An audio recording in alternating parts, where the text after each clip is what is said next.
What up, I'm Afrojack and we are here in my studio, and today in this interview I'm going to be giving you some tips and tricks to get started in FL Studio and to start your producer career with a kick.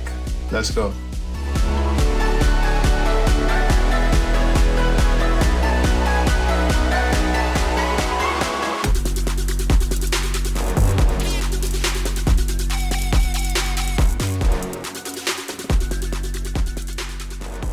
So I started making music when I was about 11, and I just started editing music in different software, just finding my way throughout, not even music production, just editing.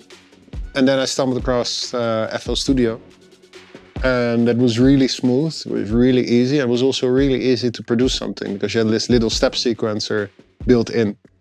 And that led from editing to music production. I don't know if you could call it music, but just me figuring things out, just having fun. I was doing that for a while just as fun. And then when I was 15, I went to a club for the first time. I experienced house music, dance music. I was completely in love. And I wanted to make that. And then later when I thought like, okay, I want to spend more time in the industry of dance music, because I didn't go there like, oh, I want to be a DJ. I went there like, I want to be a part of this industry because it's a very loving environment. And I was talking to these DJs, like, how can you get me to DJ? Because I was already a DJ. And they said, well, you gotta produce. Like, oh, well, I do produce. And they said, okay, play it to me. I played it. It's like, well, no one's gonna like this. You gotta produce music like people want to hear. I'm like, good idea. So I started producing what I thought would fit in a nightclub set. I was right. So some DJ started playing my music, and then I started getting booked. It was fun.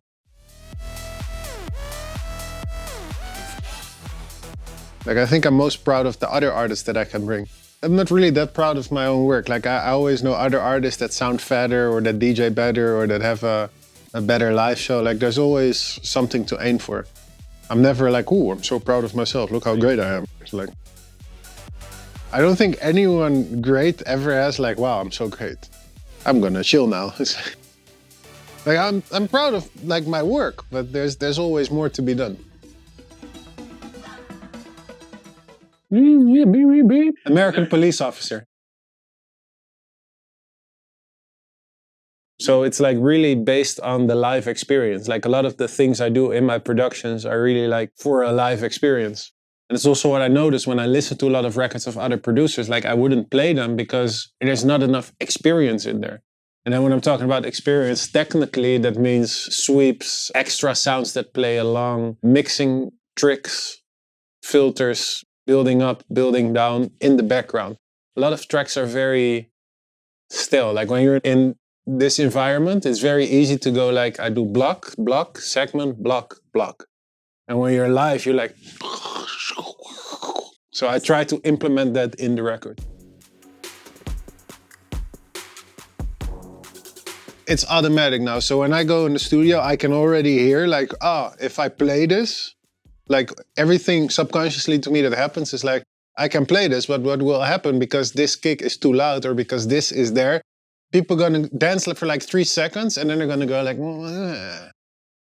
and when you're DJing, the goal is to get them to dance the first drop, to keep them dancing for the first half of the drop, and the second half of the drop still be like, wow, this is really good. So you can do like a drop that drops and then people are happy with the drop, but what happens the next 15 seconds? That's always like the thing with DJ music, like how long are they interested in the record?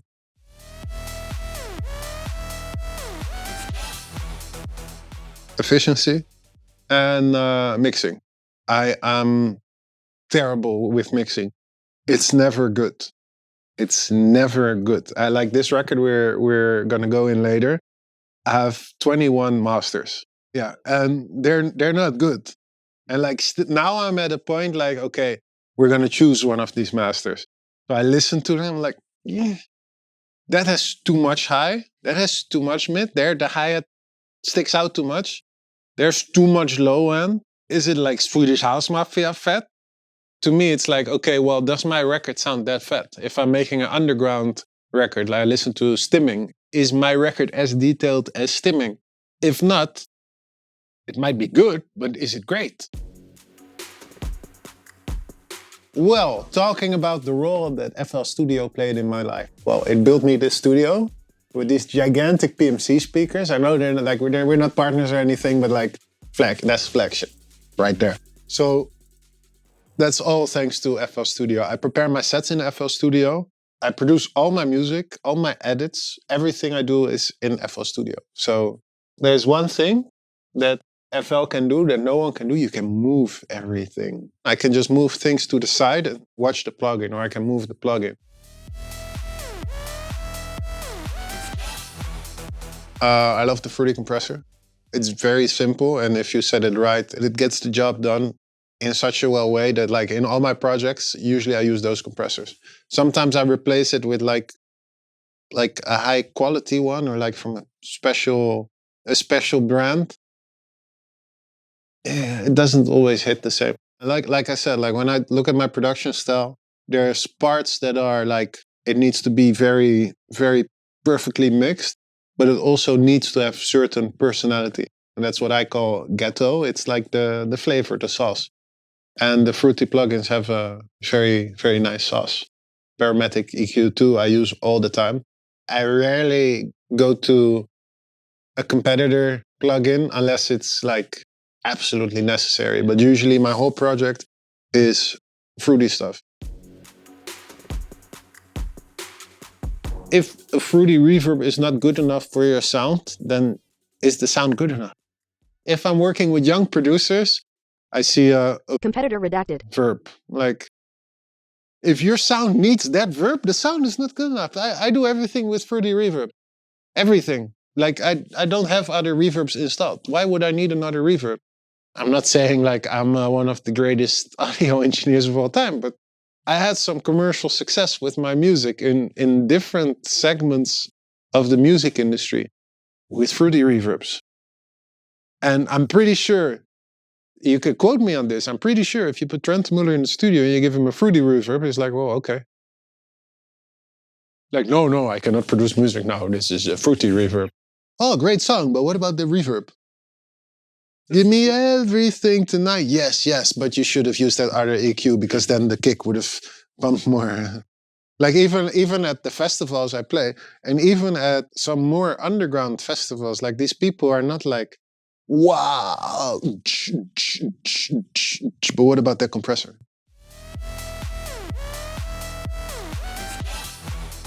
With all due respect to the gearheads online, there's such a tiny percentage of people that listen to music that's actual audiophiles. It's like 0.001%. And no disrespect to them, like they're probably right about like quality things, but even the people that buy the high-end sound systems to enjoy high-quality music in their living room, they're listening to Bon Jovi. It's not my prerogative to try and become the greatest gear user of all time. I just want to make music and have fun. That's why FL Studio for me when I was young was so great. It allowed me to have fun very quickly. You open the project, there's already a limiter set up to make sure you're not gonna distort. Well, you didn't have that 20 years ago, but it's there now. The success that I had, you can get it with FL Studio and a laptop. You don't need outboard gear, you don't need analog this, you don't need licensed external software. And it's not just me, there's a lot of very successful music producers out there in electronic, in techno, in underground genres that are also very successful, also hip-hop. For me right now, the most important thing that I'm trying to do is teach other people, teach other kids, like what a potential path to success is. So it's not getting everything to sound wide. It's like, what chord progression, what melody, why? Why are you doing what you're doing? That's really what I'm trying to teach people out there. Like a lot of 18-year-old kids, they think, well, that's not for me. It's like, well, it is for you if you do X, Y, and Z. It can be for anyone if they do X, Y, and Z. But you need to know X, Y, and Z. I've been through X, Y, and Z a lot of times. So, so I would love to give it to other people. That's like my main thing right now, just teaching other people how to become more successful with what they love doing.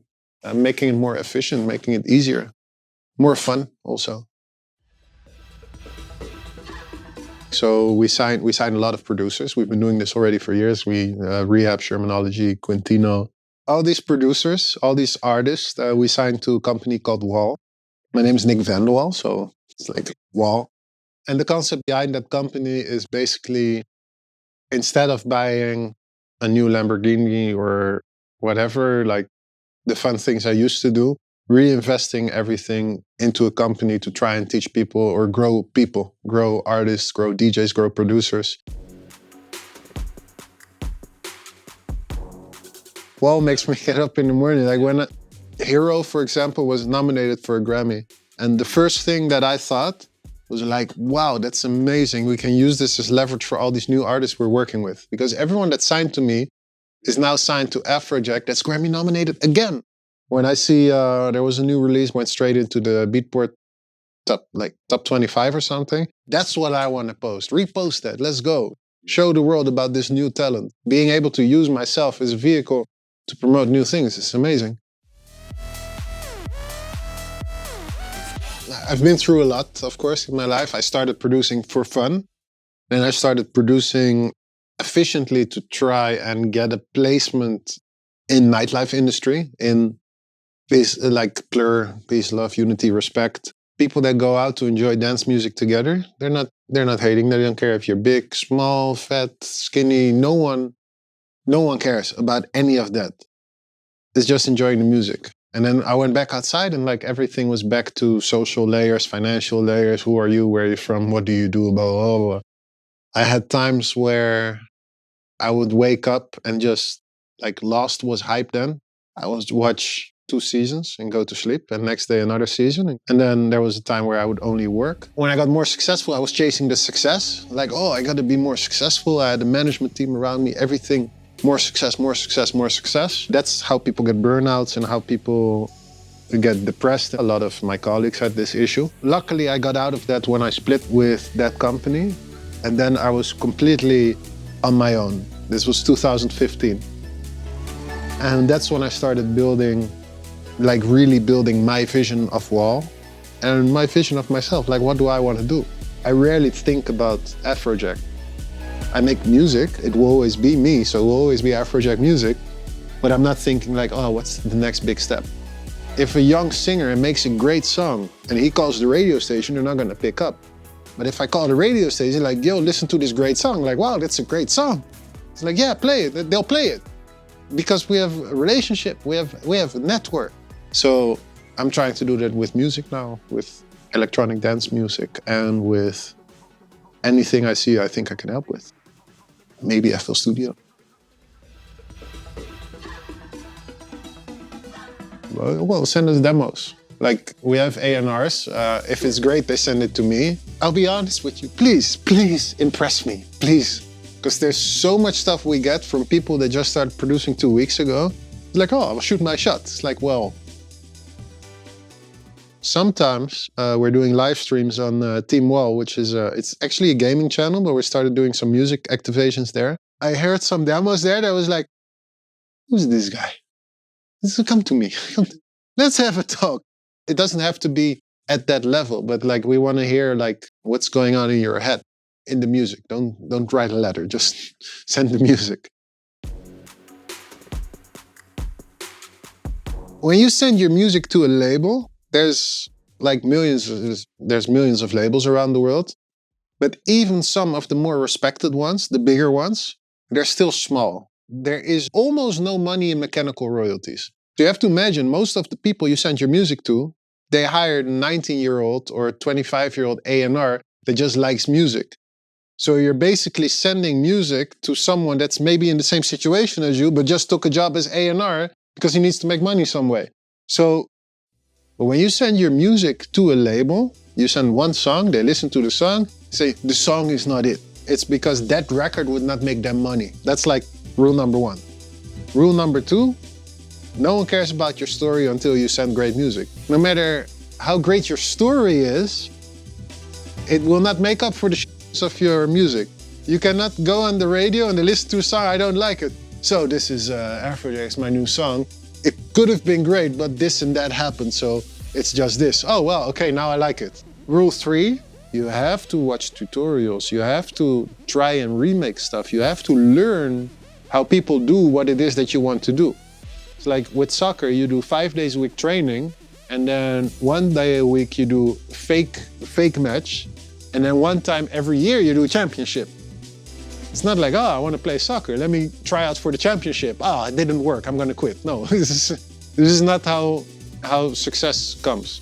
So that's like my third and final tip for any upcoming producer. If you're not there yet, think about how to get there. Watch tutorials. Everything is on YouTube now. Listen to what other people say. Play your music to people that don't know anything about production. See if they like it. So like if my grandma likes it, I'm like, okay, that covers a very big segment of the people I'm making music for. If your mom likes it, or your dad likes it, or your grandma or grandpa likes it, your sister, your friends, anyone, that's all that it's about.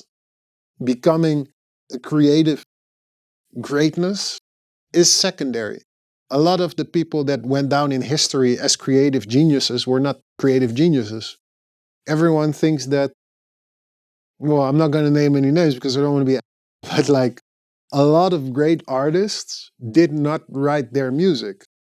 And not just producers, also like singer-songwriters. It's funny because they're singer-songwriters and they don't songwrite their own stuff. So you can actually see it on the credits in Billboard or in most charts, or even in Spotify now, you'll see songwriting credits. To name a very simple example, if you look at Justin Bieber's latest record, you're probably going to see like 15 collaborators. And like, learn about piano, learn about melodies, learn about chord progression, learn about lyrics, learn about all this stuff. It's all on YouTube. It's all online.